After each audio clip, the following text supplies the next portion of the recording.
The real story about Hendricks is the longevity of the struggle between Hendricks and the powers that be at the Cape.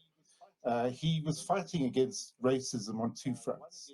One against the Cape's political structure, Cecil Rhodes, who was Prime Minister from 1890, and his parliamentary private secretary, William Milton, who ran South African cricket.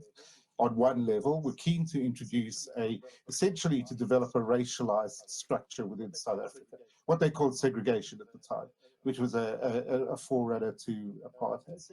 And secondly, he was fighting against a virulent social racism based on social Darwinism and some of the ideas that were rampant in English society in late 19th century, which saw race as a fundamental basis for empire and indeed basis for life as a whole. Now, Hendricks struggles with this, first of all, in 1894, when he's omitted from the touring team on the instructions of Cecil Rhodes. And as you say, he writes to the Cape Argus. There's a suggestion made that he might be able to go as baggage master and play the odd game, but to make sure that his inferior status is specifically recognized. Of course, he's too proud a man and quite, and he has the dignity to say, "You must be joking. I'm certainly not going to do that." After that, in 1896, he's selected by the Transvaal to be part of the Test squad to try out for the Test match against Lord Hawke's tourists.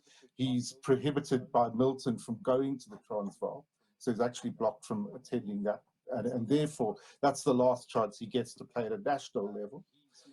He's not selected for any representative teams in the Western Province following the Malay side, except for one or two kind of all-comers against Western Province Cricket Club matches where he proves his abilities and shows himself as a star player and terrorizes the powers that be from 22 yards. And then he continues this struggle after the Anglo-Boer War in 1899 to 1902. In 1904, when the issue is raised again, and it's around the question of whether he should be allowed to be a club professional.